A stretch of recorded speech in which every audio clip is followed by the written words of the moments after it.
This thing broke. Anybody here? Anybody home? Come on. Where's everybody at? What are you doing, Henry? This thing go out? Come on. Why is there not like 10 people in the waiting room already?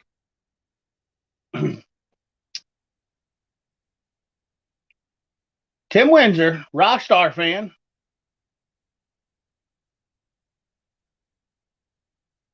Ah, there they go. GTF, what's up? Richard Snader, Brett Jarvis.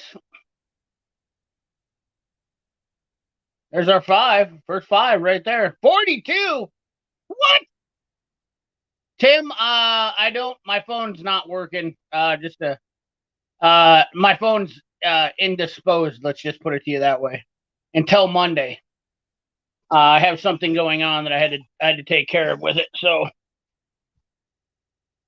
all I have is my tablet, so I can only get emails, Instagram messages, Discord. By the way, Discord is live. Let me get my other tablet fired up here. Let me see if I can throw a link for my Discord in there. CP the Two Addicts Discord is live now. You guys can join the Discord. Let's see here. How do I do this? How do we share? Edit channel.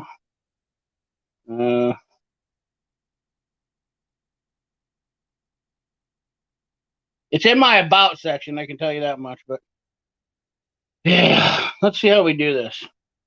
You guys should know that I'm not so I will prove everybody I'm a mod. I will actually have some mod. Oh, here we go. Let's see if we got invites. No invites yet. Okay, let's see here. That's not what I want. That's not what I want.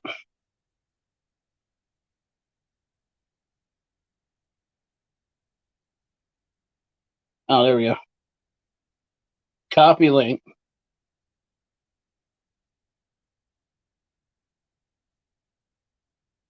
Link. So there's my Discord link right there.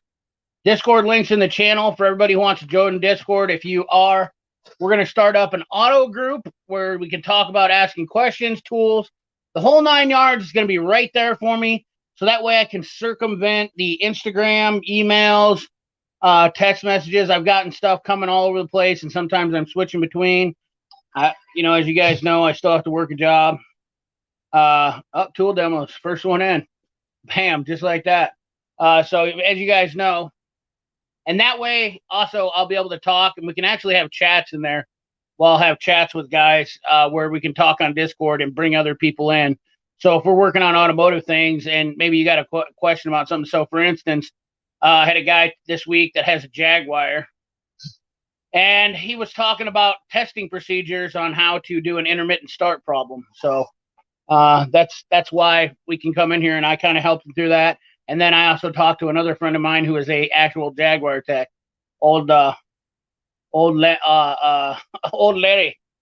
He's a Polynesian guy. Fucking sweet dude. What's up, Tony? Tony Couture, Doc Holliday, Joshua Myers, Alfred Burnell, Mark Felling, Mike Swindell. Look at this guy. What a sweet unit right here. Mike Swindell, the legend.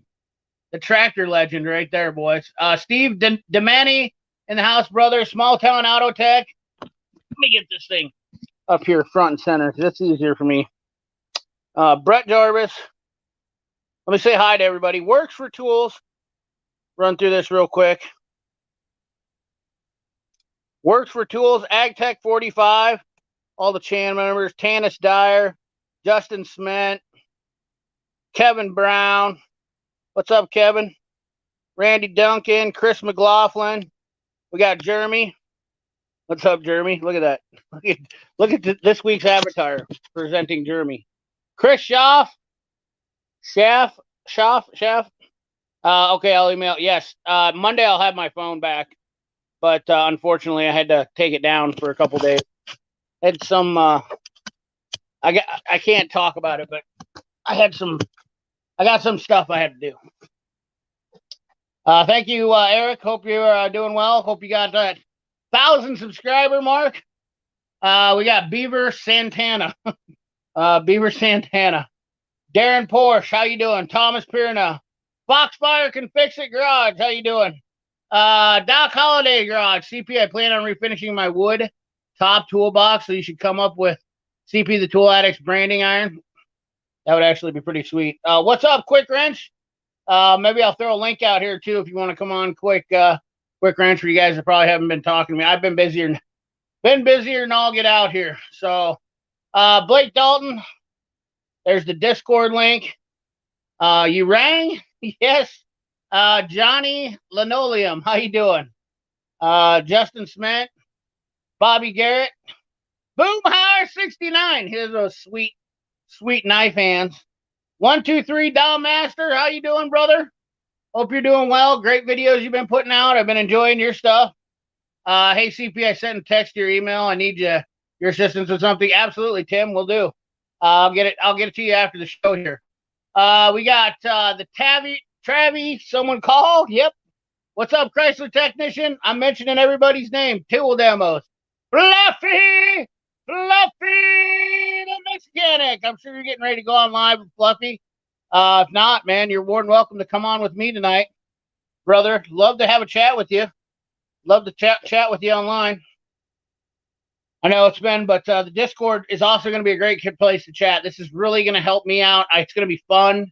It's going to be exciting to talk to other people, other mechanics from all over about problems, things like that. I'm really looking forward to doing this Discord. It's not a venture for me to do anything. And I will encourage you to join my buddy Nick Pixel's Discord. If you join my Discord, Nick Pixel could appreciate the Discord help. He's got a lot more stuff going on with his. Mine is just going to be strictly automotive, just for talking automotive and tools. I'm not going to do anything else. It'll probably alert you about posting my videos. That's about it. What's up, John Williams? Sean, shoot, the nicest guy on YouTube. One of the best comments I've got today still. That guy made a lasting impression with me right off the bat. Elvistro Mac, Zebra Fetish, MHL Repairs, the Travie, Tim Windsor, Peter Savensky, how you doing? Turbo, MHLC, RJ Sean, how you doing, brother? Good to see you back here. I will be home soon. All right. Wasted Talent Fabrications, the Polaris Razor Master. The guy's just got, he lives on his Razor. If you don't believe me, go check out his videos. Find one where he's not on it. That's the new drinking game. Find a video where Wasted Talent isn't on his Razor lately. Justin S. Bill. I'm good, man. I'm good. Just been busy. Probably gonna only be on here for an hour or so tonight. Maybe a little bit. Maybe a little over. What's up, Doc Holiday? Let me set up my laptop. I'll join. Hell yeah. Get her done. 91. Going to go set up my day, my dude. Let's do next week Friday. Yeah, absolutely, Fluffy. For sure, dude. You're welcome to join anytime. I'd like to join yours. We can switch back and forth on weeks. I'm totally down with that, of flip-flopping weeks, Fluffy. That would actually be kind of cool, because then I wouldn't feel as obligated to have to be home and set up my live stream right away. It's kind of a chore. You know how it is. Getting through all the comments, talking to people. It's not easy. People like, CP, you make it look easy. Well, that's just how it is. Shade Tree Tool Man, how you doing? Justin Smith. That would be awesome, Fluffy. Yeah, absolutely. Not down at the house, just up on the hill. Chris Reynolds, loving the videos. Thanks for showing us the Lyle prop. You know what I'm saying here. We got to give a little shout out. Hey, number one selling tool on Amazon right now. The Lyle Pocket pry bars. Son, get you some of that. Son, get you some of that. Oh, yeah. I thought I lost my clip off mine already. It's like, how the hell did that happen? The Dynamic Dual. The Lyle Pocket pry bars. Trying to get them to put their name on them, but they won't do it. Let's see here. Troy Harrison, Dave Guerrero. Cheers. Happy Friday. Havasu. Sergio Havasu or Sergio Hasio have HVAC. What's up, Sergio? Sorry, I completely destroyed that. Yeah, definitely not easy getting through comments, especially when the new subs coming and joining. Oh yeah, dude, it's crazy, freaking crazy. Especially when you got like 100 people in, it's just rolling. Did I catch up already? I did catch up. Look at that. That is pure. That's called what do you call that? Just being around. What am I trying to think here? My words aren't coming. Words, senior. So true. We fully get pretty good. What's up, ambitious lifestyle? Wasso, Sergio, Wasso HVAC and tools. Sergio, gotcha. What? Got my prior. What? Have a good stream, brother. About to set up mine. Take care. Absolutely, Fluffy. Damn straight, brother. Hopefully we'll get done and we'll send everybody over to Fluffy's stream after I get done. So that'll be a good little transition for you guys. You know, catch Fluffy after me. He's always got a good stream. Always positive, man. You gotta give it to old Fluffy. The guy's just keeping it real. And that's what's awesome, man. Not enough. SoCal in the house. Adam Contasel. Nice. Looking forward. Boom, boom, boom. There you go, man. Be there once you are, Fluffy. That's awesome. Justin Smith's a hell of a guy there. Always being completely polite. And you know what? I appreciate all you guys. I can't say it enough. All you guys that are respectful and good people. Once again, my hat's off to you. You guys are. I think what's really awesome about my channel that I really feel like is we can all be respectful to people, have respectful conversations, and really all the people that are subscribed that do that over and over and over. Just understand, being a good human being doesn't take much, ladies and gentlemen. Believe it or not, being a good human being doesn't take much. That's all there to it. Frank Dyersburg, Tennessee. Hell yeah. Super excited about the Tool Discord. Absolutely, man. I'm definitely looking forward to it. I want to get more people involved in it. I think it'll be great. I want you to be able to just, if you have a question, spit it out there. And it's whether it's tool or automotive related, and it's not going to be just me that answers it. That way we can have a bunch of people and we can have a discussion and keep things going. I'm really excited about that. Who here is a tool addict? That's what I'm talking about right there. Who is a tool addict? If you're all here, raise your hand or give a thumbs up. Make sure you give a thumbs up. Actually, you know what? Hit that like button. If you're a tool addict, don't forget to hit that like button. Throw a thumbs up in the comment box. You know, let her fly. Let her rip, potato chip. Dave Guerrero, Marcus Gotez. What's up, man? Hey, we're all caught up here. So, yes, that new Matco app is, that's another one. What's up, Rob? 2112 YYZ, another channel member. Thank you all the channel members, too. Really appreciate you guys supporting the channel. You know, just a little bit to help towards a month. I don't do merch. I don't have merch on my channel. It's all I offer right now. It gives you a little bit of a thing by your name. It gives you priority. It gives you one message a month. You can actually message with the member status, and it also gives you priority replies to me. I always reply to everybody that's a. Uh-oh, my audio went crappy. My audio went crappy. Let me shut this other tablet down. My audio went crappy.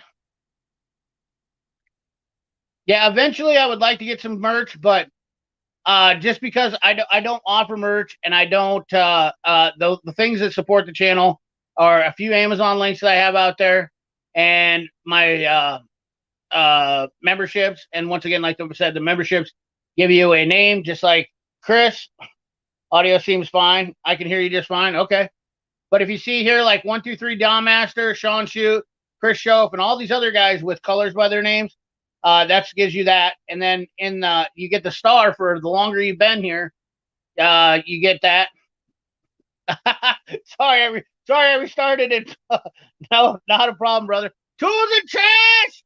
Woo! What's up, brother? Good to see you, man. There's another guy that I want to see. I need to see. This guy needs some love. Tools and trash, man. I'd love to have you on again. Been a while, brother, man. I hope you're gonna get back into the tool stuff because you're fucking awesome. That's all there is to it. What do you think that makes it? Who do you think makes the best 3/4 air impact? I'd say Ingersoll Rand, just off the cuff.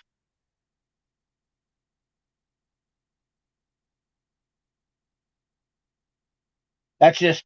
But anyways, long story short, that's what I offer. I hope you guys understood that. Once we get up to being able to offer merch, I'd really like to offer something that's at a good value. Obviously, I have head done magnetic stickers and whatnot in the past, and I gave a lot of that away right away. But I don't have time to mail everything out. I'm sorry. I just got a lot going on. So eventually, we'll step up into some merch, but it takes a lot of work to do merch. And it's not really something that's in the cards for me yet.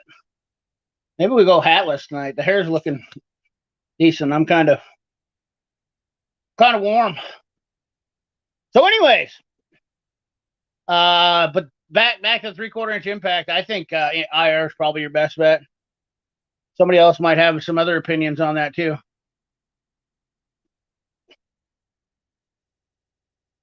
Audio seems fine. Sounds good. Sounds good. Tools are like beers. You can't just have one, right? I'm a diesel mechanic, so you always need more tools. Always find, especially socket. Absolutely, man, for sure. Joe, look at that! Everyday Fleet Tech. Chad, I hope you're doing well, my friend. Good to have you in the chat tonight. Appreciate you, brother, supporting that 2A. I got to tell you, YouTube is really, really ridiculous lately. I don't know if you heard the latest, Chad. YouTube is now banning channels for inserting an AR mag. Everyday Fleet Tech. I don't want to get on gun stuff tonight, guys, so don't blow it up. But just a quick side note on that. Watching Mr. Guns and Gear, been watching him for years. Him, Hickok 45, and obviously Demolition Ranch is what really brought me into YouTube, to be honest with you. Working toward my first star. Hell yeah. Hobart Garage, I got a notification my name is being mentioned to live, and I never got that before. Hobart Garage, well, guess what? I mentioned your name in live. IR makes good long barrel too. Yep. Snap-on MG 1250 3/4 is a good gun. And not Anastasio Bustos. Anastio Bustos. I think I got that right. Aircat 1777. Not a bad one. Buffering. Aircat names. Good evening. Let's see here. RP 42069. Ben Farms. What's up? Alan Kaufman. Good to see you, fellow Iowa fella. IR 3/4 for the win. I was thinking of pulling the trigger on a Snap-on impact. If you get a decent price on it, hell yeah. Corey Ute! Look at this, the farmer, the Midwestern farmer right there, boys. Hell yeah. Hope you're doing good also. I am, Alex. I am doing fantastic, buddy. It's good to see you. I watched your video the other day. I don't know if I left a comment. I might not have. I can't remember. I watched your video. I always enjoyed your videos. Always. Alex, he just tools and trash, guys. Check the guy out. He gives it to you. He gives it to you even straighter than I do. I don't know how you can do that, but he does. No bullshit at all. Bill Beckett, you're welcome, fella. Louis Casianda. Louis has got his own call out when he gets here. David Fields, what's up, CP? How's the weather in Iowa? Could be better. A lot of snow this week. Definitely made it a little bit busier.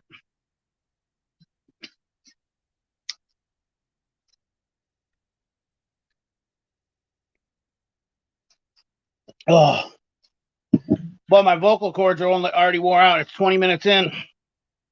Personally, I love the Earthquake 3/4. It does the job for cheap, but I'd rather have the Aircat for the price and quality. Nice.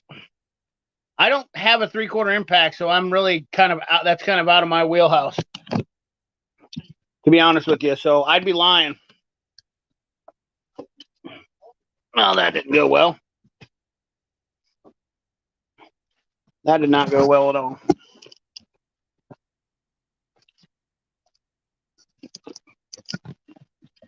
I gotta get this screen just a touch closer to me so I can see you guys. 100 people in the chat. Hillbilly Deluxe. Henry, you want to say hi? Are you going to be social? You want to be antisocial? You want to say hi? Where's Larry? Where's Larry Croft? Come here. Come on. It's okay. They said they want to see you. Come on. Stick your head up here. Come on. Come on. Come on. There he is. Take your collar off because you're not going outside anymore. I know that got you. The tool dog, Henry. Look at him. Look at him. He just got done eating his supper, and I think he's like, hey, we're going to bed now. You want me to go to bed? See that? He knows. I've been going to bed like 9:30, guys. Not gonna lie to you. Wintertime does that to me. I go full old man in the wintertime here, this winter especially.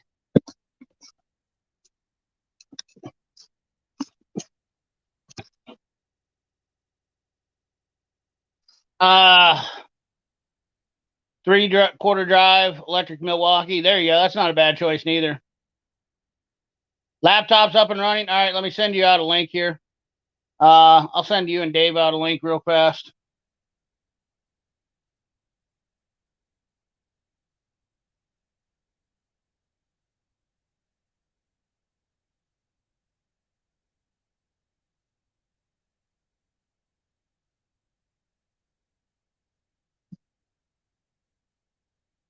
Wow. Dude, awesome to have all you guys. Holy cow. You guys really came in hot on the Discord.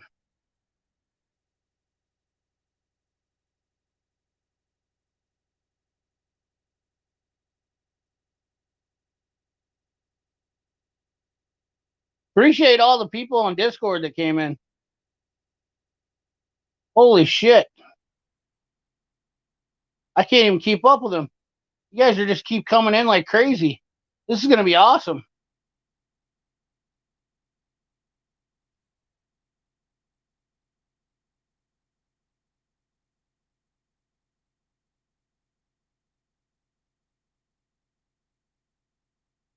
Dude, this is freaking. Sorry, I got sidetracked here.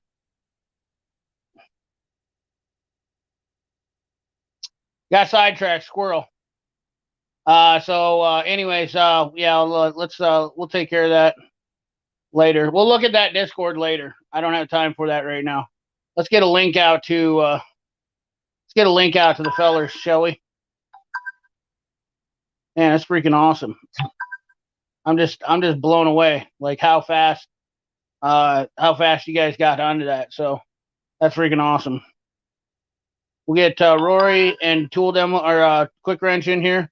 I don't know if you want to come on Quick Wrench or not, or Tool Demos. Let me know.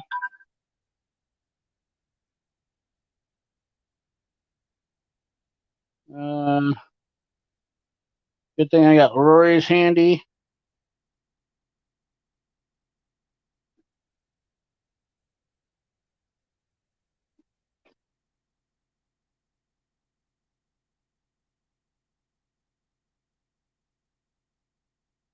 Just send them out. All right.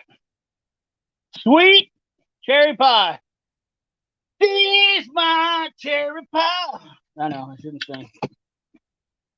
Let me get it.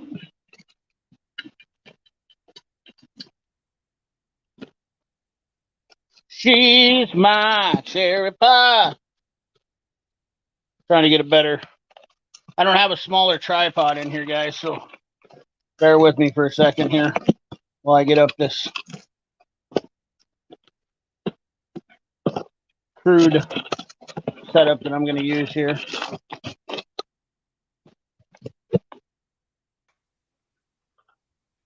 What's up, Rory? Rory-san. Rory-san, how you doing? Doc Holiday. Well, a little bit cold this afternoon. left the propane outside hooked up to the grill, so I don't have any heat in the garage tonight. Oh no, no, that's definitely not good. You need to get yourself. I've got a diesel heater. I need to. I like the loud reviews. Hell yeah. Yeah. I just picked up 70 gallons of diesel. I had two side gigs this week. There's a gas station up the road that took the wrong fuel, and I had 2 trucks come in that had diesel instead of gasoline in them, so I had to pump out a couple of tanks. So yeah, maybe a diesel heater might be on the. I'm telling you, for the money, I'm completely blown away. They're like $150. They're all, you can look at them all over YouTube. I'm not going to be the first one that'll be doing a video on one, but well, I've got one. I have to buy some replacement parts for it. It's an S-bar heater. It's one of those ones they use to heat the sleepers of semi trucks. Oh yeah. It burns probably a gallon of diesel every 10 hours, and it'll sweat you out of a truck cab in a hurry. My intention was when I build my camper this year, I was going to use that instead of putting a furnace in it. Makes sense. Makes sense. A lot more efficient. Yeah, it's been a bit busy over here. Those 2 trucks that I had to do a ring and pinion on the front end of a guy's truck last week. I was just getting over bronchitis when that showed up. Yeah, it's been busy here too. I understand. I was I got a sinus infection, which just slows you. It just slows me down. But I don't sleep with the shit. So did it give you the tooth pains too? Did it? Yeah. Oh yeah. Right. My whole side of my face. It's always the same. It's from my ear. Is what happens. My ear gets I get ear infections easy, and then it goes right up into my sinuses, and it's miserable. I'm gonna catch up here. So I tried sending you a message earlier. I was gonna send you an invite to the garage when I'm redoing the wood top on my toolbox, and I noticed in your videos you got a branding iron with your CP the tool addict. I was like, why don't you brand my thing before I put the urethane over the top? Well, see, the funny thing is that's not actually my buddy over 1320 Destroyer 1320. He made that intro video to me. Well, most of the time I'm watching, I'm on my cell phone, so it looked real. I thought, shit, I'll have you come over and put your logo right in the corner of my box. Yep. A few minutes. So I picked up the KNL 680 tire machine on Facebook. Hell yeah, dude. That's awesome. I returned 2 Capri guns, told them to return my money. Wow. That's interesting. Brandon over Bearded CB has had a 3/4 inch. Was yours an MHL? Are you talking about a 3/4 inch gun? I'm curious. Lewis' wife is on PM. You already what? I don't know what that means. It should help with tires. We know. Oh yeah, the tire killer. Yeah, we're missing Larry and Chef. Yeah, absolutely. Great video about Icon copy and Snap-on CP. Yeah, I thought that was definitely. I felt pretty good about that. Pretty. I don't. You know what? It's really hard to get everything out in one video. I'll be honest with you because I want to say so much. My mind. I've still got to watch that video. It came out while I was on the interstate. I was chasing all over town. I don't know if it's like this across the country or not, but I was having a hell of a time finding food for my animals today. It's been like that for months. Really? Yeah. Henry's only 26 pounds, so I have I have a massive amount of food for him always. Yeah, we've got the 4 cats here, and if you go into any of the Meijer around here, all the shelves are empty. Same with Walmart. And you go to the pet stores, and they charge you an arm and a leg and a firstborn. RP 42069. I put a link in the description. I will come on. Just pull in the drive. Take your time, buddy. We got about 30 minutes still before I'm going to hop off. BGT 93 Garage says, I'm not so much worried about buying everything Snap-on Mac. I'm more interested in buying better quality and cheap tools. Yeah, I understand. That makes perfectly good sense. The thing about that video and every video that I try to put out there, I guess I don't know how I'm not very good at conveying things like I don't care what you buy, first of all, but I also am trying to help people buy the best bang for their buck find the best tool for the best bang for their buck. So well, this is more like a live action Consumer Reports. You know, right.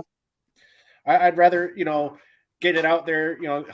Helping people make an educated purchase rather than letting them fall on their face because they bought a Ryobi. Absolutely. Well, I mean, that's the bottom line is I don't think anybody should watch one video or take my advice. And quite frankly, there were so many shitty comments on that. There wasn't a bunch. There was probably, I make it sound like a bunch because one negative comment versus 10 positive comments always sticks out like a sore thumb. Oh yeah. And I've been training myself to remember that there was 10 more positive comments and comments that were people that wanted to have a good discussion and they wanted to have reasonable, and they said something like, well, CP, what about this or that? I mean, like, I'm not out to argue with people or knock their shit. Man, when you come in swinging a bat, I don't understand why people think they can come in and talk shit and be negative and expect me to not give that right back to them. And all of a sudden I'm the bad guy. Like, I just did a video for a school in Texas. It's not going to be a lot. It's not on YouTube. I recorded it and sent it exclusively down there. It's an auto school for Ford. And I've done a few for them already for, their electrical classes and that. This one was about shop management. And we're mostly talking about advertisement. I says, well, I don't believe in advertising. I don't. I would rather let my customers do the talking for me. But right. Bear in mind, one negative comment carries the weight of an elephant compared to a positive comment, which carries the weight of like a fly. Well, as far as comments on YouTube, I think I understand what you're saying, and I totally agree. Like, if you're out talking to somebody, especially if it's let's say you go into a shop and there's like a head mechanic there and he's well respected, and his negative comment will definitely impact several people. The rule was 5 was always what I was told, is that if one person gives you negative feedback, 5 other people will also respond to that, which is understandable. But positive feedback is on YouTube, I think, has a differing effect where it gives 10 people more. But the problem is with the internet and social media now is that the trolls are they have too much. They're relentless. Yeah. I had to actually turn off comments on a couple of my shorts for a little while.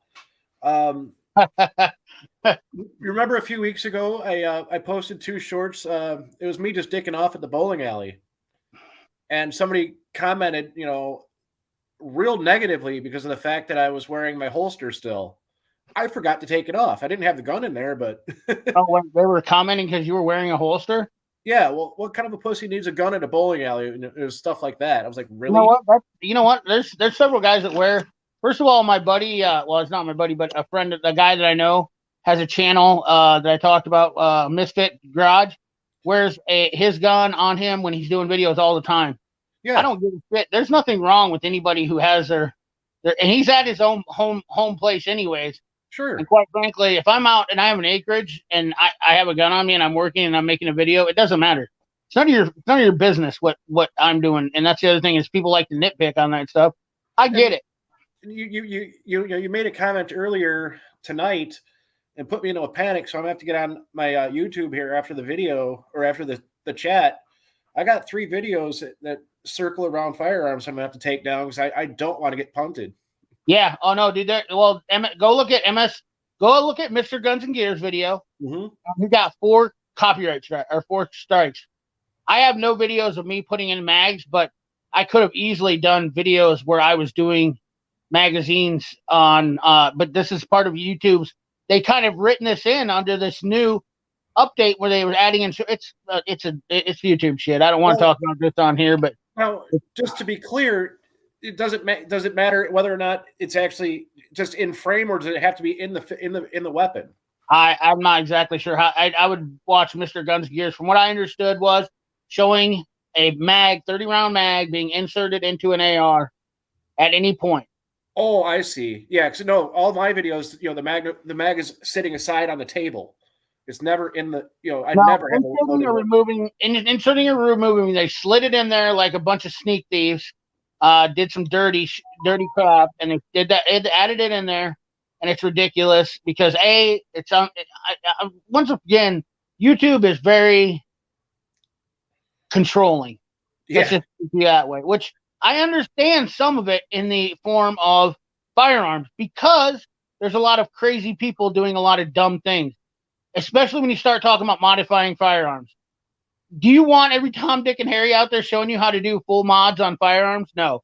Second of all, ATF will not be, or they'll easily be pinching people for doing mods because everybody's going to want to do full auto mods. That's the number one thing. It's like the last thing I do is like show you how to file the sear on your AK or on your SKS. Ain't happening. I understand everything. I'm not one of those guys that's just like I'm like fully Thule supportive and then I just what can we get? Lost your audio. No, I seen Henry it looked like he busted his claw. He was playing with another dog at the shop today, so I thought he busted his claw. But anyways, long story short, I'm not one of those 2A guys that's not reasonable, I should say. It's like I think it's funny though. There's a lot of these social media outlets, especially the metaverse, are they're very anti 2A, which really it's kind of sad because let people form their own opinions. Don't force yours on them. Right. Let me go through a couple comments here because I'm way behind. I'm going to try myself a unique product, find interesting, show my channel, give opinion. Later, I have fun to go see. I'll be doing the travel videos. Okay, awesome. Louis Sandoval, how you doing? Been a while. Yep. Richard Ocho, what's up, man? I'm gonna run through Larry Borgstrom. How's it going, fella? Nope, you're never late. Zephael. Hey, Superfoot, while you're trolling and doing what you do, help me change my snowblower auger belt. What the hell? What kind of snowblower auger belt is it? Oh, thank you, Zephael. Appreciate you. And then Jesse Duncan, what's up? Look at this. We got one talking about. So I noticed cat food was shortage at Walmart for months now too. Wow, that's crazy. Cat food and a bag and a brick. Sorry. Yeah, I watched the Harbor Freight video. That was a good video. Hell yeah. We got over 100,000 views. That's my first 100,000 view video that I've had since I've been on YouTube. So that was it was pretty monumental for me. I didn't say much. Sorry, no, Zephiel. Dude, I love you, Zephiel. Trust me, brother. We're already caught up here. Edgar Monta, A. Murray, everyone. Justin, did I drop a bunch of comments? Henry, Lyle, Kevin. When's the cookout? Lady shots. Really,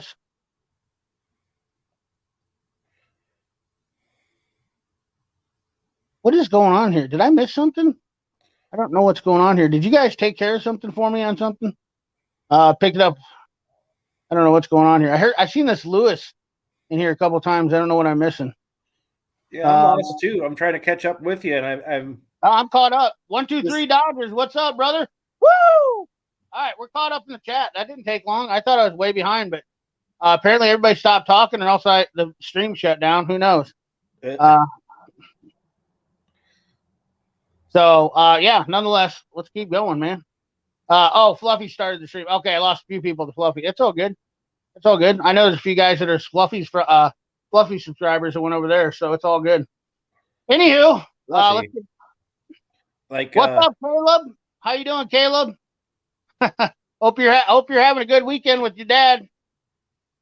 Give live streams a like. Yes, hell yes, FL. Appreciate you, brother. Good seeing you, man. Always appreciate you coming around, for sure. So we'll have Dave in here in a little bit since he gets set up. But this week has been an interesting week, not say the least. Not just because I was a little sick. The sinus infection didn't really bother me. I just had a lot of shit going on, a lot of stuff to do, and I also cranked out 9 videos. I made 9 videos. I have queued up. Jesus Christ, you're a machine. I have to get it done. You got to make hay when the sun shines, right? So when it snowed that night that it was snowed, I went home early because everything shut down. Basically, everybody, the apocalypse happened. which was actually, so I was like, you got more snow out by you? Huh? You got more snow out by you? Yeah, we got like 5 inches or something like that. I don't remember. Oh, no shit. Wasn't that much. But it hasn't been cold. Worst part about it was we had freezing rain. So it's icy underneath it, which is really what sucks. It's been like 35 all week over here. I haven't seen any snow. We had some flurries this morning on the way into work, but that's the weird thing. It was 30 when it started snowing. It was 31 degrees. It really hasn't. So now it's going to drop down a little bit to 25, but it hasn't been terrible. I should be watching out because whatever hit you is probably going to be hitting me soon. No, it's been a couple days since that hit us. Oh, has it now? Yeah, that happened on Wednesday. Oh, where's all the comments? Just straight stop. It's broken. Are the comments broke? Did I break the comments in my chat? You guys still there? Or are you just listening? It's funny because I'm looking at your there's 92 people in here, but there's usually the comments are flying through. Yeah, no kidding. I'm looking at the YouTube, on my phone. It's muted, and it shows you only have one thumbs up. I'm like, what happened here? Oh, there we go. Now they're flying in. Oh, there you go. Everybody was same hit us over by Wisconsin. Yeah, Shannon Dickerson, what's going on? I'll have a beer with you there. Yeah, we are. We're here. Okay. Yeah, we're just listening. Okay, cool. Pouring beer. Right on. I'm not used to seeing that. Listening and lurking. Hey, dude, you're good, brother. CP Tuatic, I learned that it's a big mistake to throw wet snow on top of wet snow. You get wet concrete. Yeah. Oh, yeah, dude. Nothing. Dwayne B, what's up? Just creeping. Nope, you guys are good.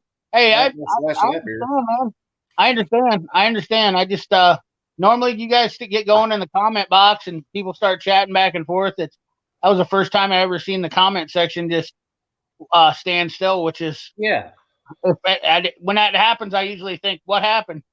Wet what? You get wet with concrete. Did I say something different? I don't know what happened. Anyways. Yeah. And then there was, and then of course after the snow, but anyways, I went home that night and I cranked out a bunch of videos. Long story short, had sat down and actually took time to do it and catch up, and I wasn't worn out, but I've been going to bed at like 9:30, whipped like a son of a buck, and then getting up at, I can't even sleep in later than 5:30 for some reason here lately. So I don't know what's going on. Bill Beckett, what's up, brother? Peekaboo. What's up, Grim? How you doing? Grim's Auto Service. How's the snow up your way, buddy? Another Iowa fella. So, yeah, but then obviously after the snow, you get the aftermath. Then people with problems, like. Then I had one that I had a really odd one. I showed up afterwards, so I didn't get to see it. I seen the pictures, but a guy got 2 mice, not 1, 2 mice that chewed into an electrical system. I have never seen it before in my life. One hit him in the front and one hit him in the back, and then they both got smoked. Oh, great. Yeah. Found a warm engine, thought he found a warm meal, found himself a warm death. That's not Kool-Aid you're drinking there, Mousy. Oh. What's up, Dave? Hey, Dave. How's everybody doing? 5 inches of wet, heavy snow. That's what we got, too. Just the nastiest shit on earth. I hate wet snow. Just miserable. All we're getting is rain. Not cold enough. You're getting rain in Michigan? Not cold enough. Somehow or another, we're warm enough. That's crazy. That's what I was just saying, Dave. We haven't getting no snow, no nothing. We had a couple flurries this morning here in Grand Rapids, but that was I'm it. telling you, Iowa. People think that Iowa doesn't have like crazy weather, but we somehow. I think what happens is it comes over the mountains, and it starts to come down through Nebraska, and it just glazes us with the garbage. Some of the best tornadoes I've ever recorded were in Iowa. Oh well, Iowa's got more tornadoes now than Oklahoma does. If you actually, this is no BS here. If you Google the most tornado states, I think Kansas, Iowa, like a bunch of places are way higher. 7 states are higher than Oklahoma is now because they say how whatever the is changed and whatnot it's ridiculous. But yeah, I've had a couple of chases out by Des Moines, and I've seen some, and I was like, holy shit. There we go. We got another Michigan guy there. There's a lot of you guys from Michigan. Chris Stallwetter, what's up from Michigan? It's like spring here in Dallas. Quit bragging. Yeah. Rain in Illinois, rain in PA. Yeah, that's crazy. I seen Diesel Creek had a video, or he posted a short where he was talking about he was tired of the rain.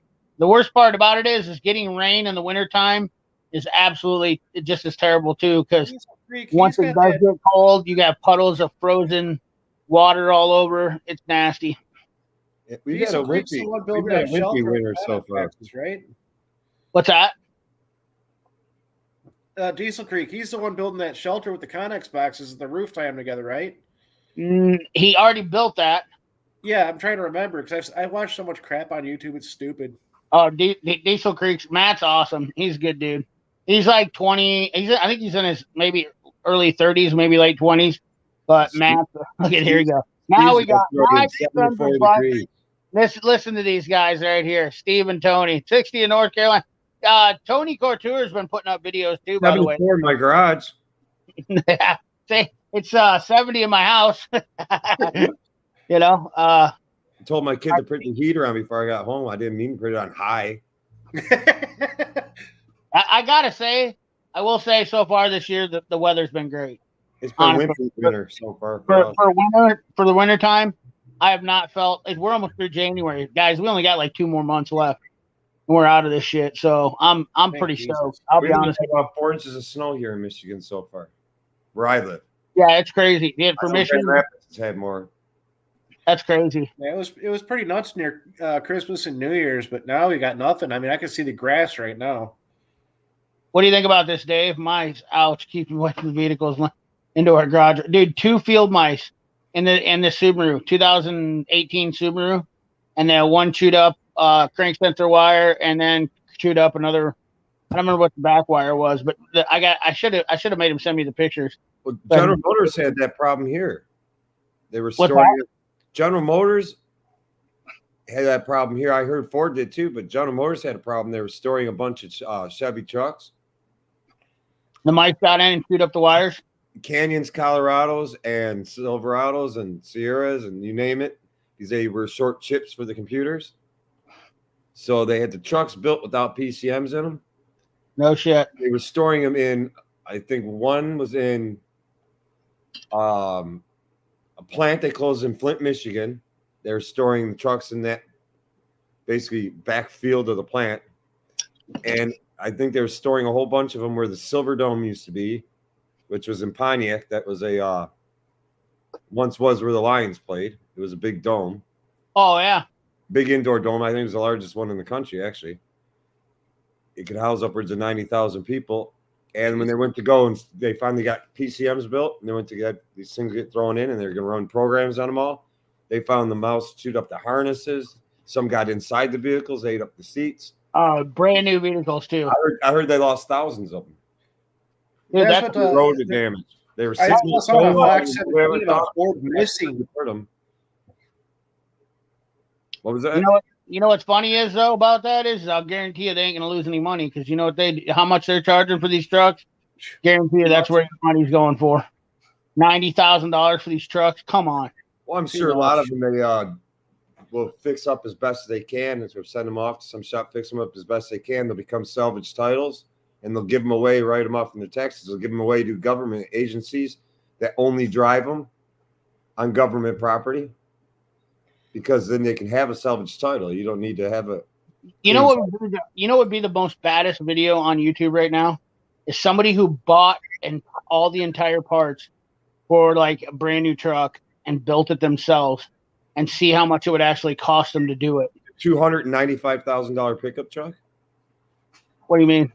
That's gonna be like $295,000. To build it themselves? Yeah, maybe more. You bought all the parts to put it together. You think so?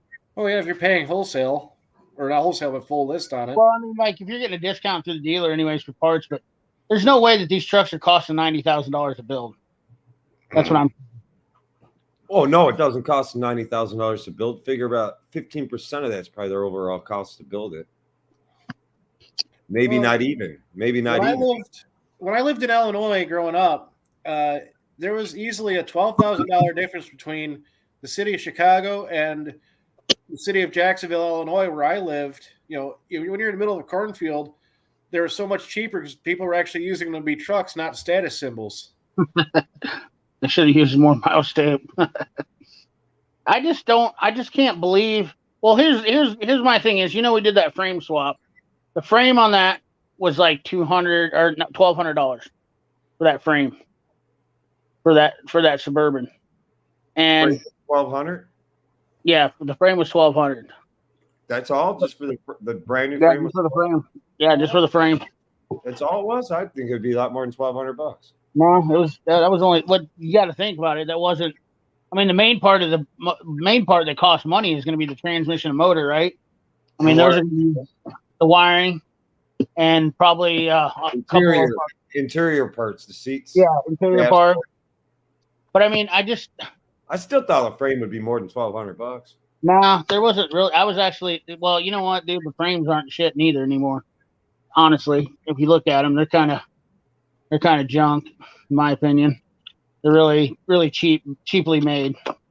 But, I'm not a fan of that stupid wax coating GM's still using on their frames. Yeah, making videos out of biodegradable edible components might not be the best. You got that straight. All the cost comes to at the dealer. Yeah. Dudes, I was really enjoying your video. Which one was it? Your short that you put out on. I can't remember now. I meant to. I wanted to say something to you, and it slipped my mind. But one of your latest shorts I was watching. I don't know if I commented or not, but it is what it is. Dude's always got some. I don't know how much time he takes to research his information, but it seems like that guy's an encyclopedia. Dudes knows more shit about old cars than he is a legit car guy, without a doubt. I got a friend that's a general car sales manager for a dealership. I should ask him what the actual invoice price, what the dealer actually pays for the car. Yeah, I'm gonna guess that a $90,000 truck probably cost them on dealer MSRP is probably going to be somewhere around 70. They won't ever tell anybody the truth though. Well, that was just it. I work at a dealership less than 70. And I do know that there isn't very much wiggle room between what they pay and what they can legally charge the customer. I remember working at Chevy back in 14, and they're telling me on an Impala, it was only maybe a couple grand over what they pay for the damn thing. Yeah, that's what I was always told. When I worked at BMW, they always would cry about that too and say, we can't afford to do this or that because we don't make that money off it. But yeah, the real part about it is, who's making the money then? That's how the car manufacturer's making so much money. Because I mean, prices usually to the consumer rise to a certain degree because I'm just going to throw out the parts game, aftermarket parts. AutoZone buys. I'm just going to throw up AutoZone. AutoZone buys so many thousands of a particular part, say from Dorman. Right. I'm going to throw it up at $120 per unit. That goes to their central warehouse. Right. Now, as all their stores place orders for it, they may sell to their stores, even though they own their stores. They may sell to their stores for $220 a unit. So they're making the profit they wanted to make as a corporation by the time it even hits their store. Then the store is going to make a markup selling to the consumer, selling to repair shop, and then the repair shop is going to mark it up to the consumer. So by the time it gets to the consumer, a part could be $400. When all reality, you can go on Amazon and buy it for $110 in the Dorman store. The parts department I work for now, the parts there are on consignment. We don't pay for them till the part sells. So if we get a batch of filters for, we'll say $2.50 a piece, and then we get another batch for $4 a piece, that fucks the whole numbers up. Right. But, there's companies out there. We'll say, for example, I know for a fact O'Reilly Auto Parts buys all their stuff outright first, and then distributes it to the stores, and then they just But I see a lot of those auto parts stores do buy on consignment, which really sucks because 1 minute they could be making a bunch of money on a Dorman part, then the next next minute they're losing their ass. I'll just throw up a good example. Today, I had a customer come in with an older Chevy Blazer. They had automatic climate control on it, and their blower motor control module, which is actually a fancy name for the resistor on the automatic climate control. Right. Yeah. GM no longer makes it. Car's too old. It's like a 97 Chevy Blazer. Okay. Yeah. I know what you're talking And about. the only one that showed a listing, and they had it in stock, I could find anybody that had it, was AutoZone. And they told me straight up it was a Dorman part. And they told me my cost on it was 260 some bucks, and suggested retail to the customer list price was 400 something.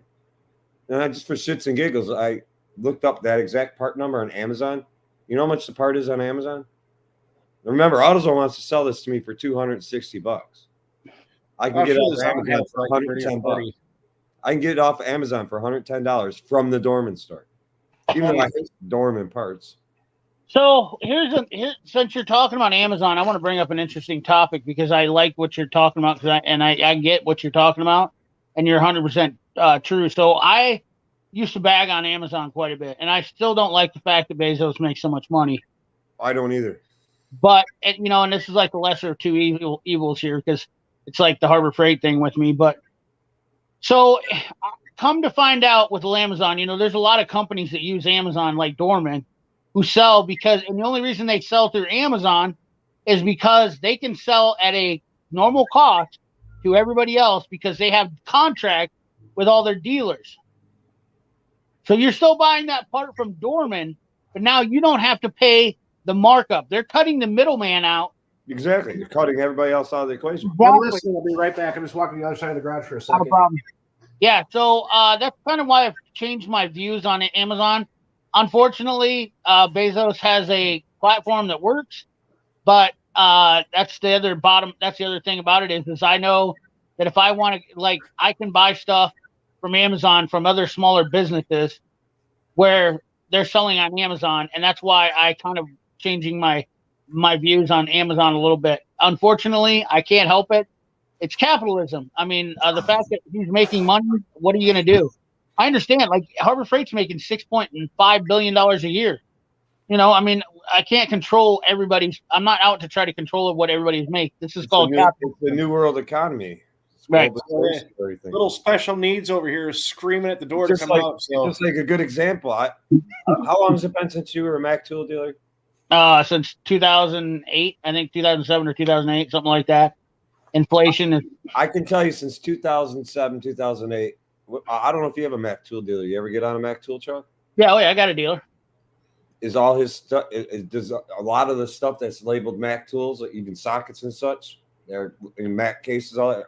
How much of it is American made?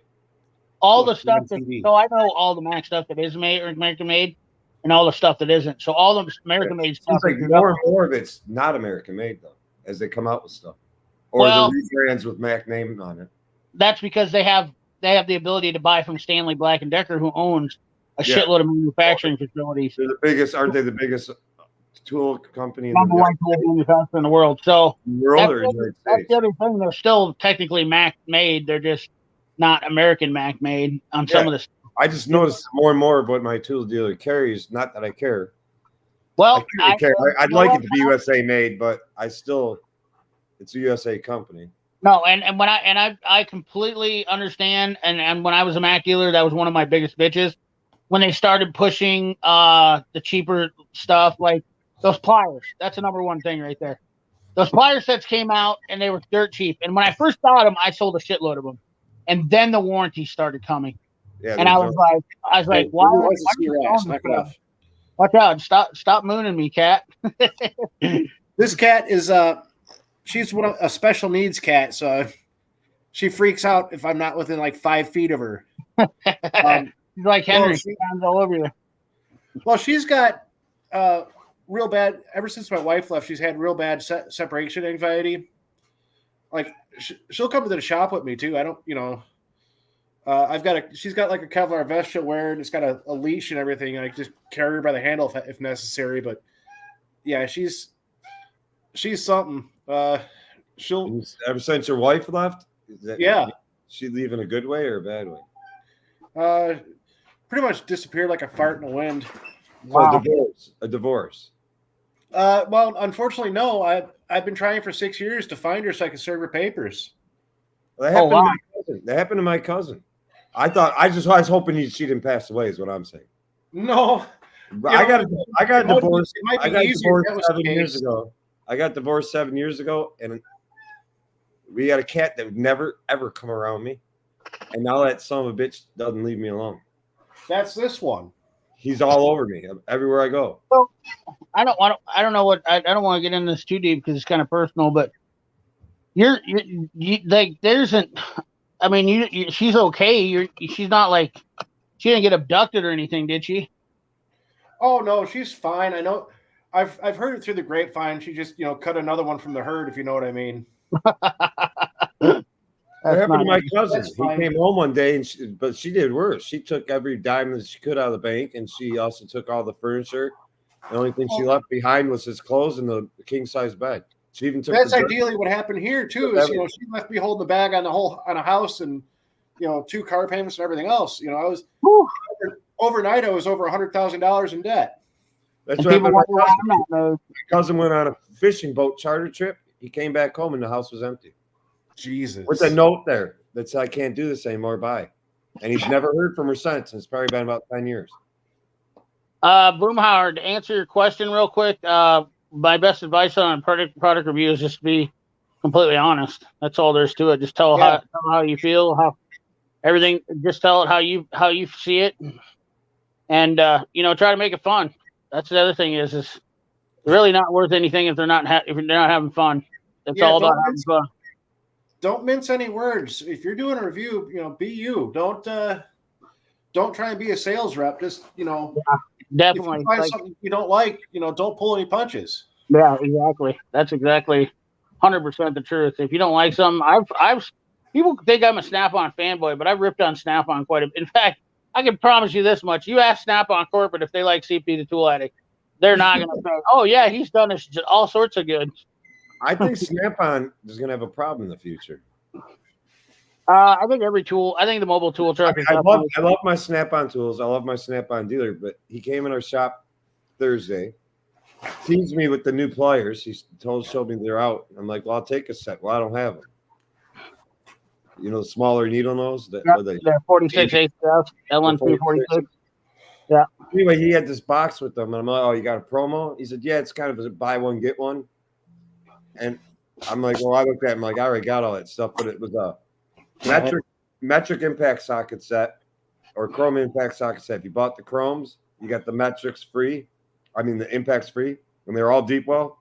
So you got 8 through 19, no skips, chrome, deep well sockets, and then you got the same thing, deep well and impact.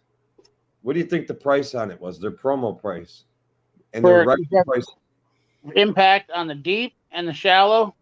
No, deep, both deep, both deep. 3H drive chromes, 8 through 19, 8 through 19, deep impact.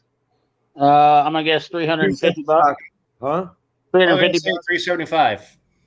$568 was the promo price. Normally $900 and something. Get the fuck out of here. And that's what I said to him. I said, you gotta be fucking kidding me. I never paid anything close to that. And I have both those sets already. I bought now this is you guys see the pricing, man. Their pricing has gone through the roof. Same with Yeah. Mac, American made. I bought bought and their rebrands is crazy on some of the stuff. Right. in All the the maroon, keys are way out of line. in the maroon blow mold, the 3/8 by Matco. I bought those 7 years ago. They're the 8 through 19 shallow and deep impact sockets. I have the receipt in my office. I think I gave $275 for that whole set. Wow. Yeah, there's no doubt about it. Some of the shit from Snap-on I won't touch. I mean, most of the stuff you see that I've showed on my channel, I've gotten ridiculous prices. I bought that BJP1, that ball joint press kit for $500. I traded in my OTC. I can't remember. I think it was either $5 or $5.99 was list price, and he gave me $150 for my OTC. Dude, I walked off the truck with that for like $400. I'm sure, but it was like $400. Go. You're the person on here. God is my witness. I'll bet there ain't a person on here. Those lists for $7.99, and that was a blowout deal that he had on them because they had bought them at some crazy promo price. But I'll guarantee you'll never see them that cheap again. I'd be interested to see how much. I got 2 sets of Snap-on sockets. They were given to me as a gift from my Snap-on guy because he's also my next door neighbor. They're the mids, the 3/8 mids, both standard and metric. I'd almost be interested to see how much those cost. Those are $300 a set. Get the hell out of Dodge! Seriously. Wow. FDX is right here. Yeah. They're the FDX. The Flame Drive Plus. Yeah, Flame Drive Plus. There's Flame Drive and there's Flame Drive Plus. They say they're not an everyday use socket. No, the Flame Drive Plus are not. You can, in most cases, use them every day as long as it's not heavily rusted. Right. Or heavily painted. For rusted guys, I have a couple FDX sockets, and they'll make you cuss if you're using them every day. You're beating them on everything. Oh, yeah, you got to. They're great, I'm looking at the standard one right now. These are FSS, not FDX. No, yours are just standard Flame Drive Plus or Flame Drives. Oh.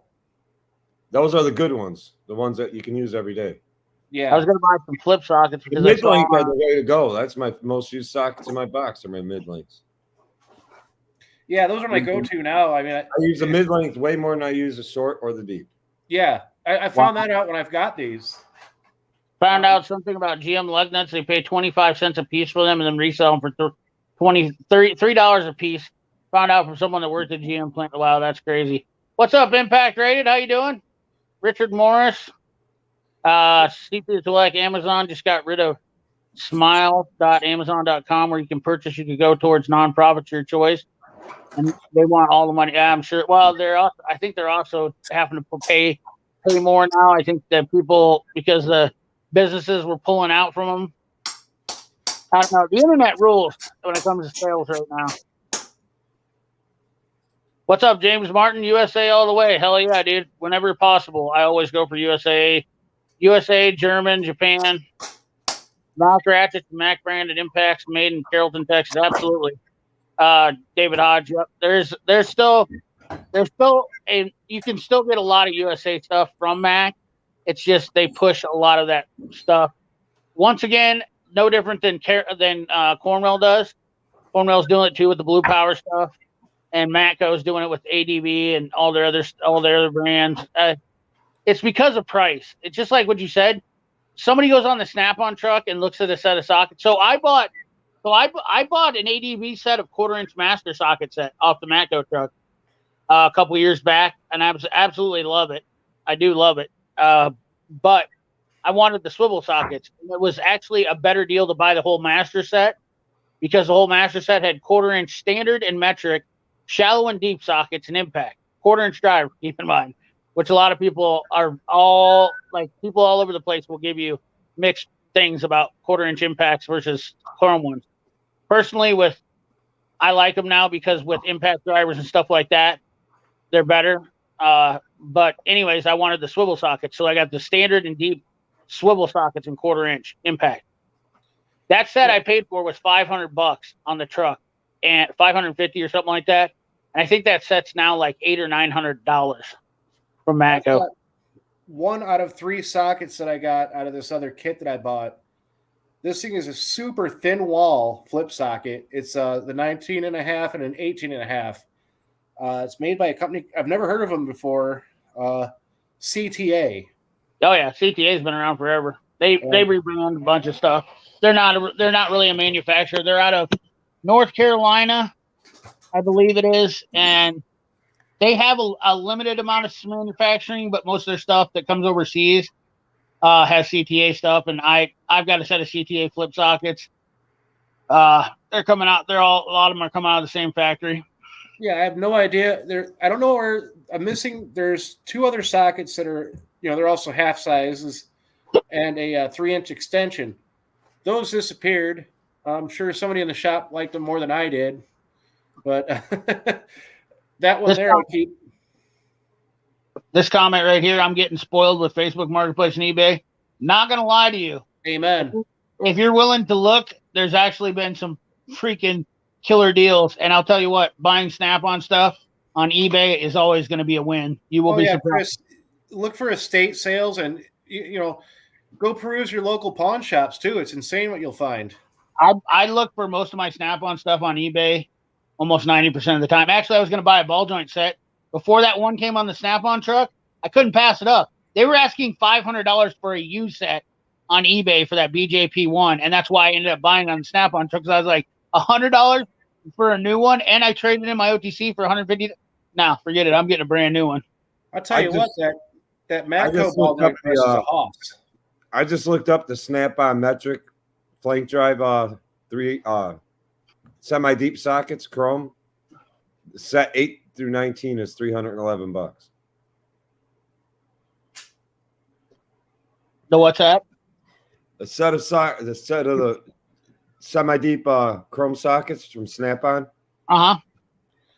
Their current price is $311 for the metric set 8 through 19. That's not their flank drive extra. That's just the 3/8 set. That's the 3/8 set, chrome, regular flank drive. They're $311 for the set. See, I bought the Impact Snap-ons, which I regrettably am not very happy with them. I don't like any of the Snap-on Impact sockets. I'm just not impressed with them. I have not even heard a Snap-on dealer ever tell me why their Impact sockets are better than anybody's. I've called this out a million times and said, give me a reason to tell me why Snap-on Impacts are better than anybody else's out there. And honestly, when it comes to Impact sockets, I think Snap-on does not lead the charge in that. I think actually Mac and Wright are probably your two best for your best. They're too soft. The only reason why I bought the Matco ones was for the blow molded case. That way I could just pick up and go. Well, even the ADVs are better than the Snap-on ones, I believe. What's up, Paul Mendenhall? What's up there in 956? I have my own worst enemy with tools. I'm fling a socket into the grassy field, pulverize it with a concrete surface. A guy I know priced on Snap-on Impact socket set $300 on promo, now $600. That was from the dealer that took over. Wow. The deep chrome on Snap-on website, $365. Holy shit. Amazon is laying off 1,000 people right now. That's crazy to me.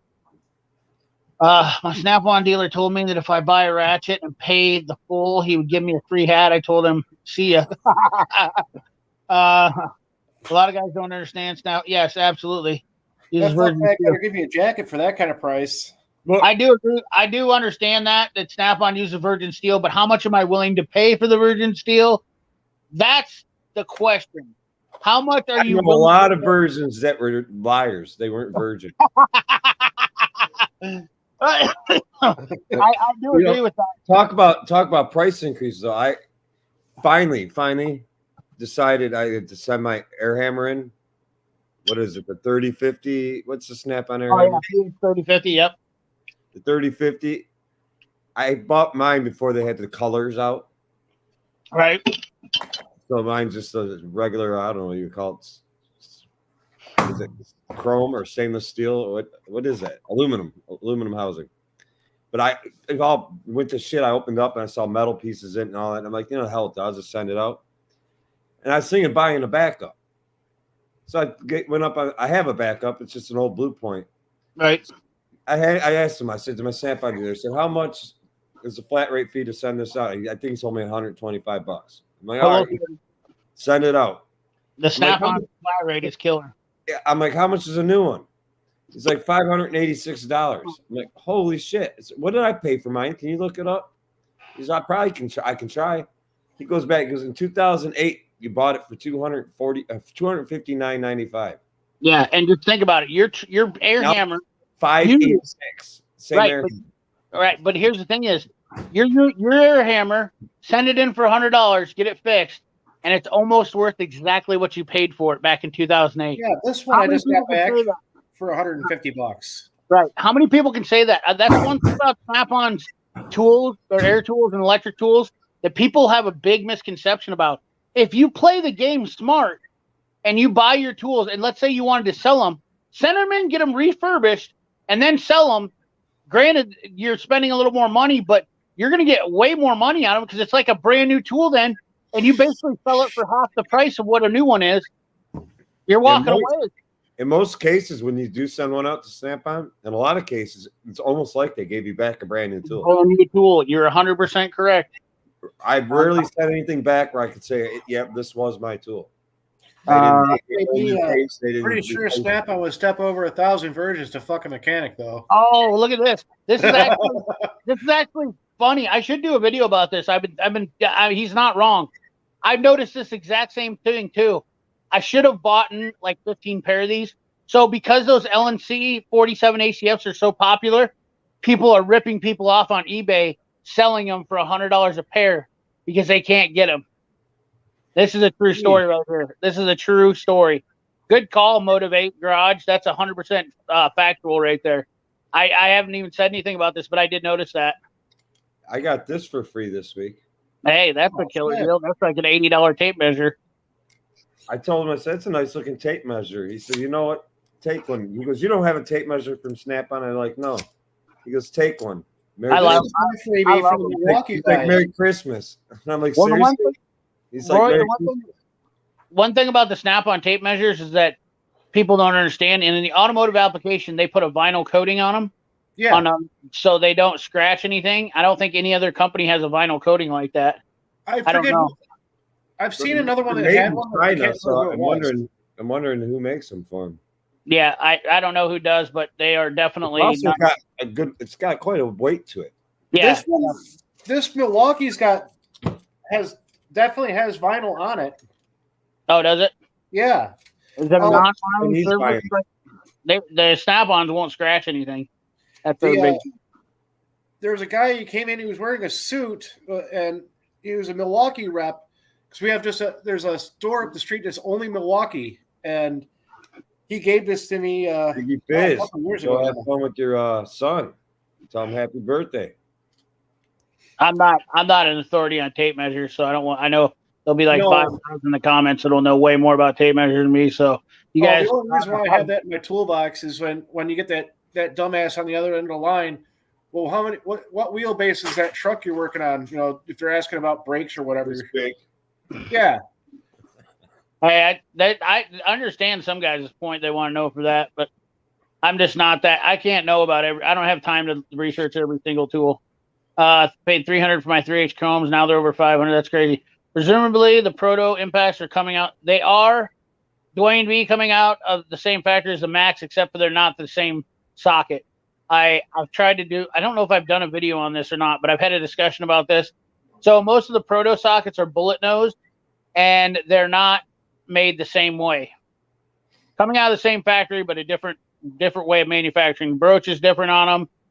The recess is different. If you look on their website, you can even see probably same material most likely, but they're not being stamped or broached the same way.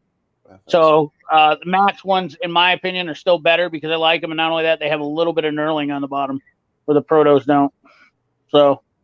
Is it worth the money? Once again, are you willing to pay that? They're on the website for $60 still. I think. Virgin still ain't worth charging. Give me that deal.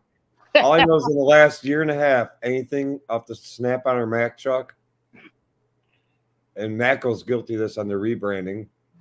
Anything on their trucks that's American made in their factories, say Mac and Snap-on, the prices of the stuff has just gone through the roof.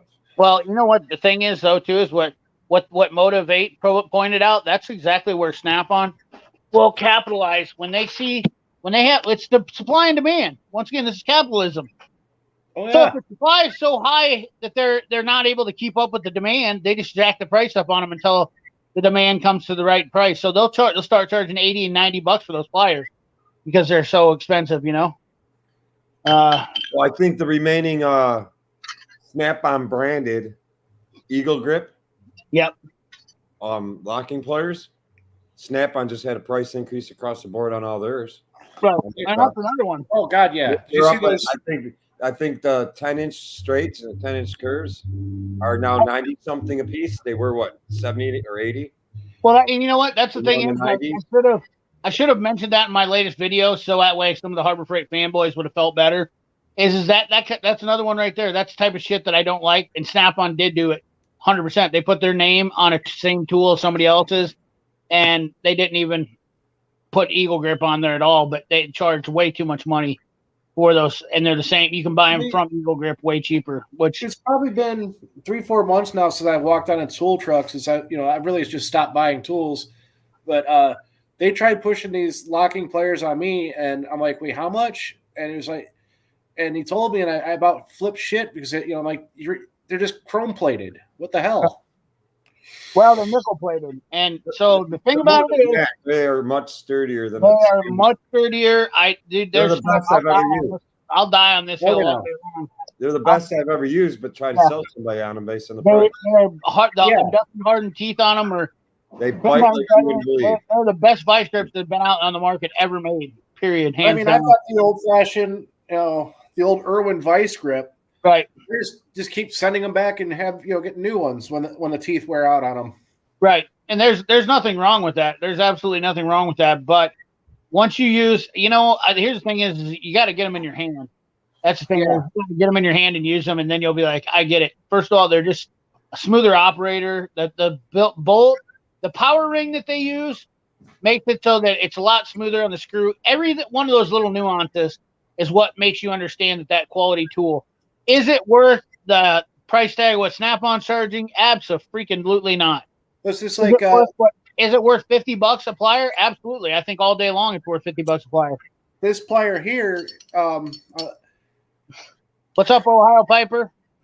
Ruben.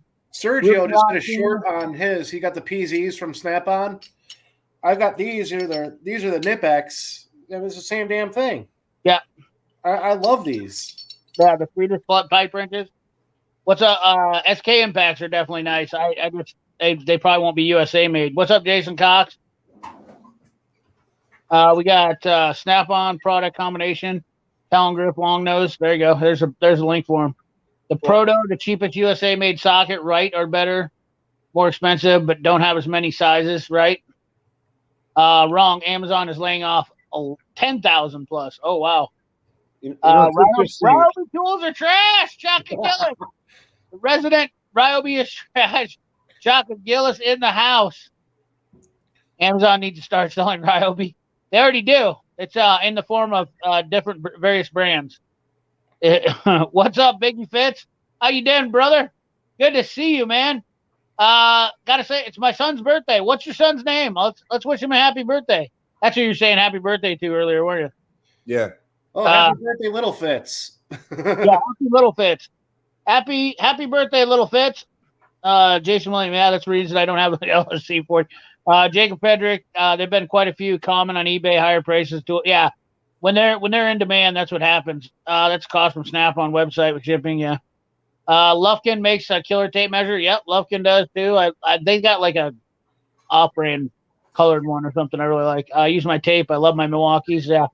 So I'm not going to argue with people on that one. I probably got about 25 tape measures. I just never can find one when I actually want to use one. I've only got tape measures are like cops. You can never find one when you need one. First of all, I only ever known Stanley tape measures because, as far as I was ever told, Stanley tape measures, the Fat Maxes, all the USA made ones were what every contractor and every Tom, Dick, and Harry used in the world. And then I got 2 Snap-on tape measures, much like Quick Wrench did for promo diesels. I got 2 12-footers, one metric and one standard, because I needed a metric one for measuring some shit on cars, because Japanese cars, because when you go to get parts on some of the Japanese cars, they want everything in millimeters. So this is metric and standard.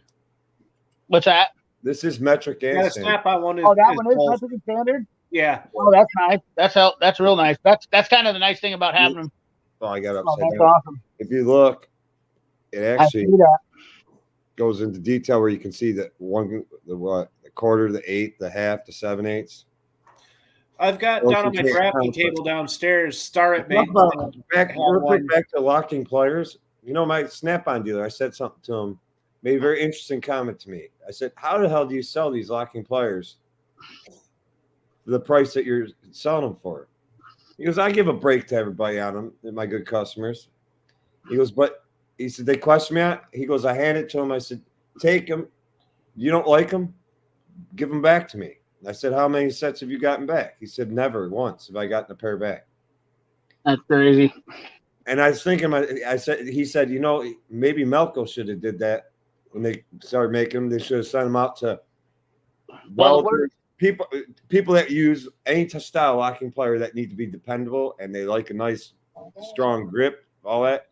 Maybe the word would have got out of how good they are. Maybe Eagle Grip would have no problems, but he's still claiming Snap-on's going to try to keep that factory going. There was they're going to try to keep it going. So somebody had a locking pliers where, and I hated these damn things. I know because we had them in the Army too.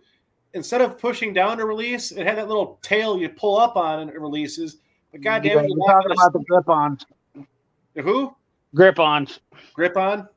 Yeah, those are the ones Snap-on had too. Yeah, we had Snap-on tools in the Army. These were just the worst. They were the terrible. They were grip-on ones. They had a thin nose on them. They're junk. Absolute trash. Grip-on locking pliers are the worst pliers on the locking pliers on the market. I honestly think you could buy like cheap Chinese knockoff pliers and you'll have a better deal. I just literally bought a Snap-on tape measure out 10 minutes ago, half the price. That's awesome. Eggs are so expensive, they're Snap-on branded. Irwin, what's up, Ryan? Fitzy, what's up, buddy? Irwin Vice Grips have no warranty. Huh. I did not know that. I beg to differ. I got a lifetime through my vendor, and of all places, Napa will honor a lifetime warranty on the Irwin Vice Grip. Yeah, I've never heard that before. I like my Miley locking pliers. That's all. I never heard of that brand before. Yeah, no, that's new one on Still me. waiting for broken eggs to be returned back to me from the manufacturer. A lot of companies out there are getting rid of their lifetime warranties. Yeah. Well, this is a Gear problem. Wrench is getting rid of lifetime warranty on a lot of their products. Who is? Gear Wrench. Oh, really? Like you bring up the Mac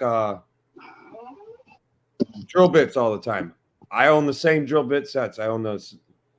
What do they call it? Mechanic length. I own the standard length, the Cobalt high speed steel.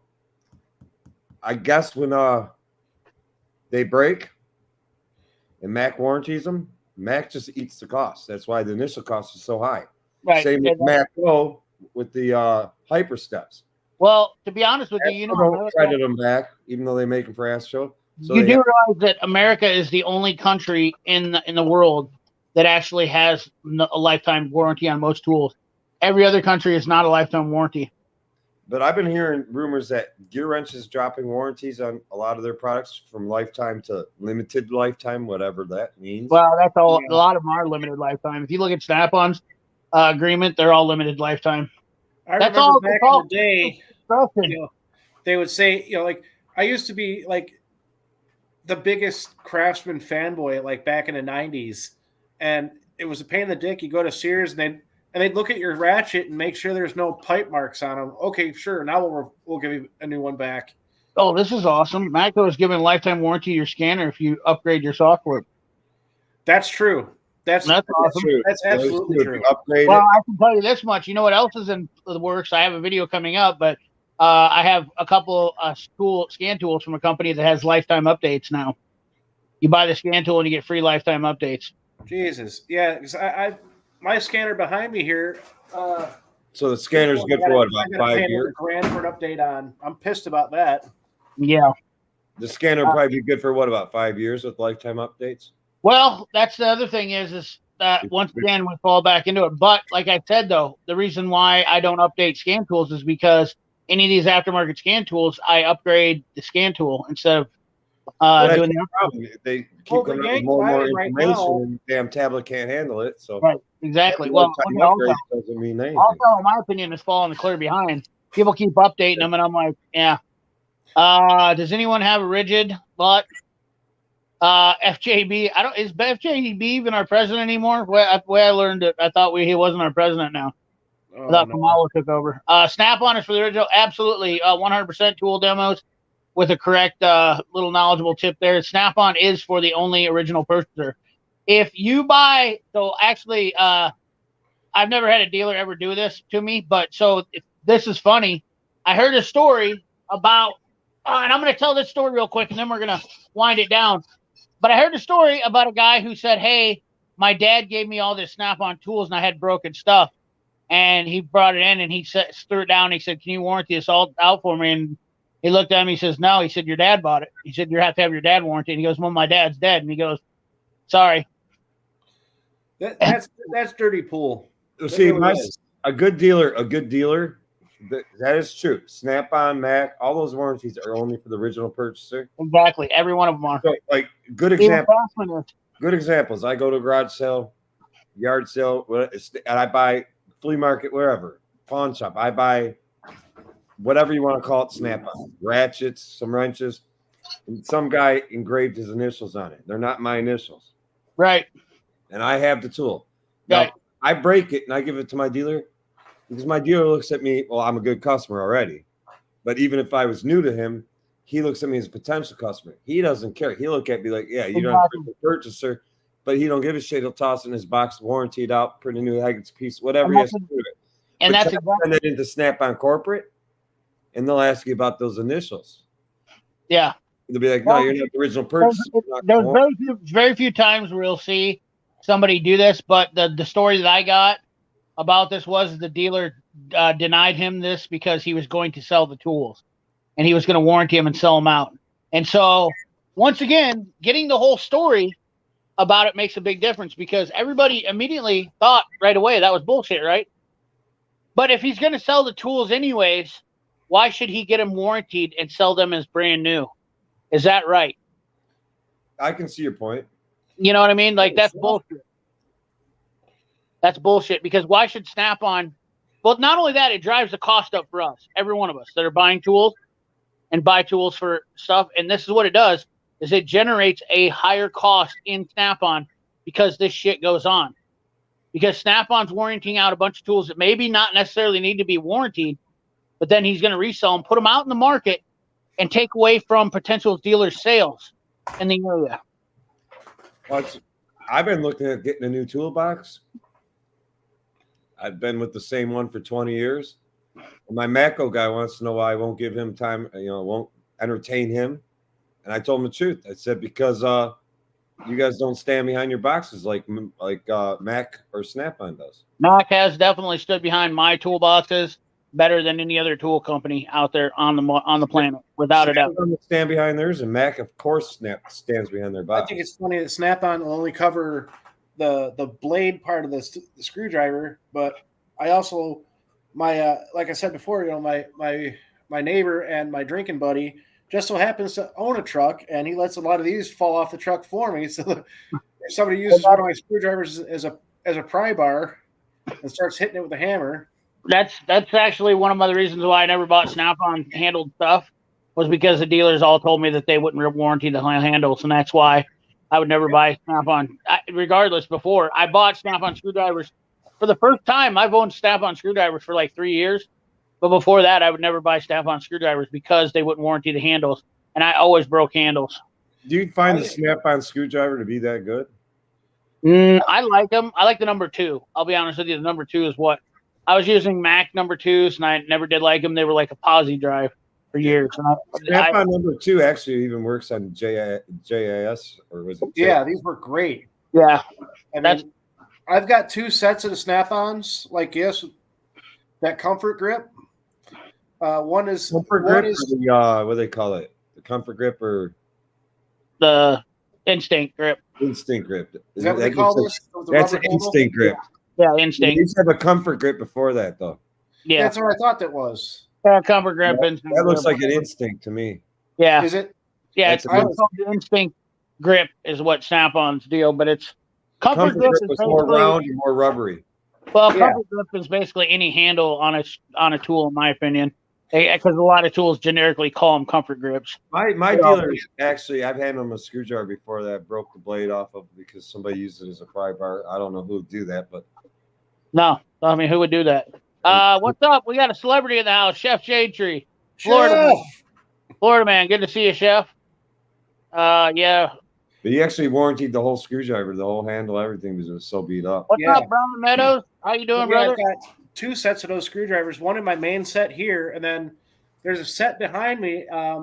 You guys will see it in a little while. I'm fixing to make a video of this my portable gear. That's the only Snap-on in that box are the screwdrivers. Everything else, I'm not going to tell you about now. You have to wait till the video comes out. But No spoiler alerts. yeah, more or less, I bought some different kinds of tools, so you don't have to. Yeah, I don't think Irwin. So you don't have to. I don't think Irwin warranties their vice grips for life anymore. Irwin, the company themselves. If you bought Irwin vice grip from Home Depot, Yeah, there's a lifetime warranty. that's what Fitzy said earlier too. But if you buy them from the Mack truck, the Macco, whoever else is, Yeah. their little name on them, even though they're the same player. Dealer warranties are not good, but I never heard of that. I don't know the actual deal. Well, I think when you're making stuff cheaper, it's hard to keep a lifetime warranty on it. Lots of racing going on over here. It's like, dude, I'd be all over that. Dude, you're in the land of milk and honey right now. Well, I was trying to comment about that for you. That video you made when you're recording the racetrack, another YouTuber that I follow, CW Lemoyne, was actually racing there that day. Oh, no shit? ARCA races. Oh, no kidding. Yeah. CW Lemoyne, for those of you who don't know who he is, he's a former Air Force fighter pilot, and he also flew in the Navy. And now he's getting involved in ARCA racing. Wow. Who makes Extreme Toolbox? The same company that makes the tool. There's like 3 different Montezuma. All those companies are the same tool. What's the other one? Something other. I don't know. They're all pretty much the same. I was looking at Extreme online, but I've never seen one in person. You know, because I thought for sure I'd buy one, but until I could actually put my hands on one, I just you go to Menards. I think Menards is actually the same ones too. They get manufactured. They're making them in the same place. They're not.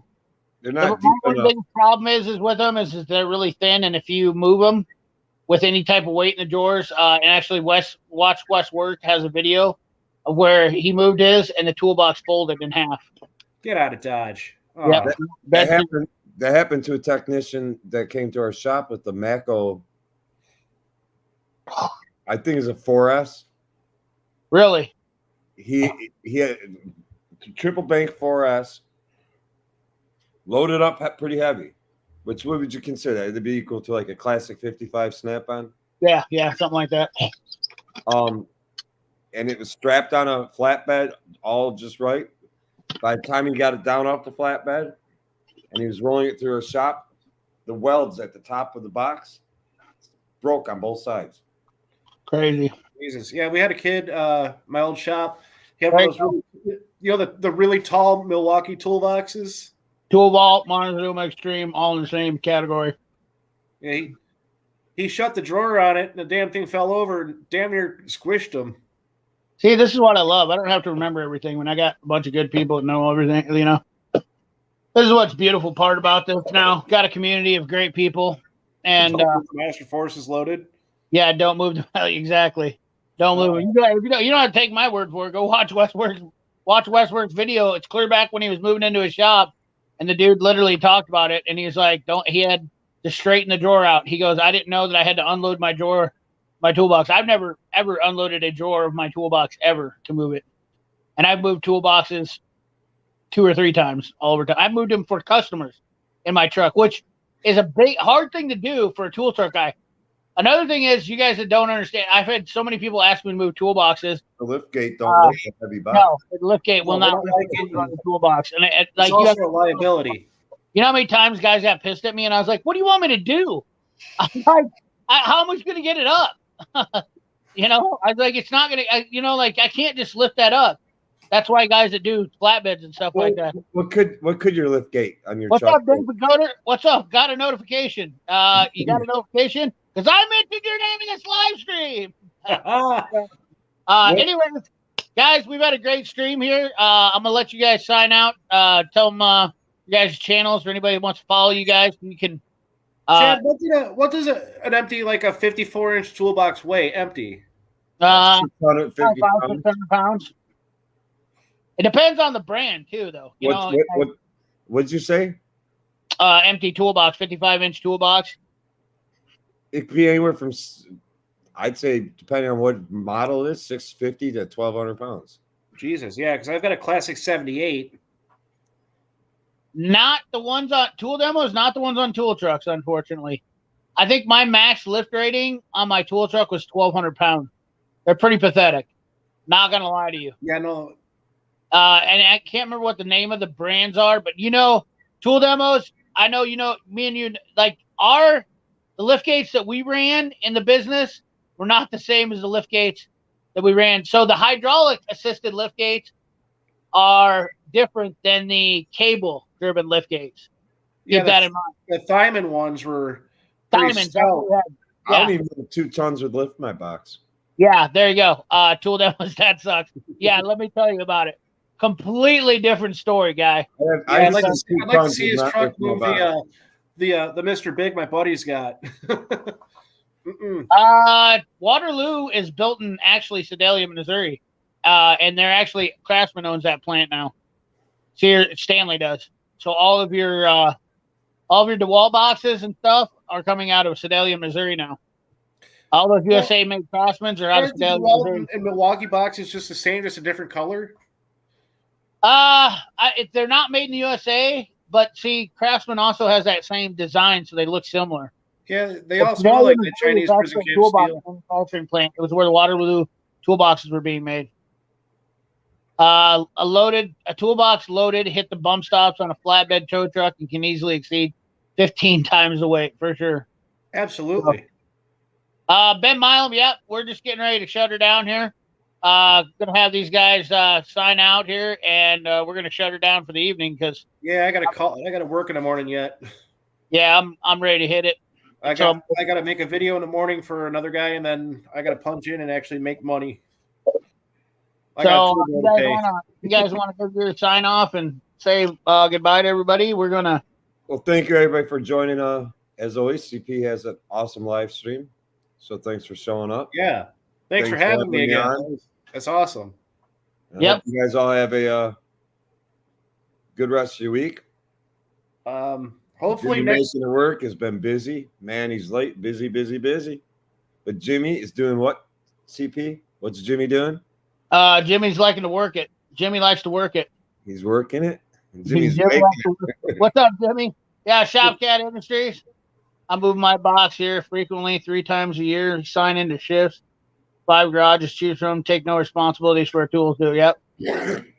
Jonathan Sherwood, good to see you. Yeah, I appreciate you guys coming in. Sorry, I'm not staying on as long tonight, but I'm tired. I'm ready. An hour and 40 already.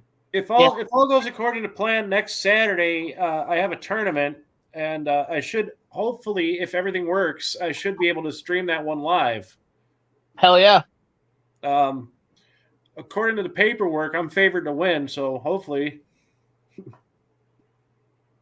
Well, let's wrap it up, and you guys have a great rest of your weekend. I appreciate everybody coming by. Don't forget, Fluffy's on right now too, so go over to his channel. Fluffy the Mechanic. Fluffy the Mechanic. Hit him with the CP the Tool Addict Raid.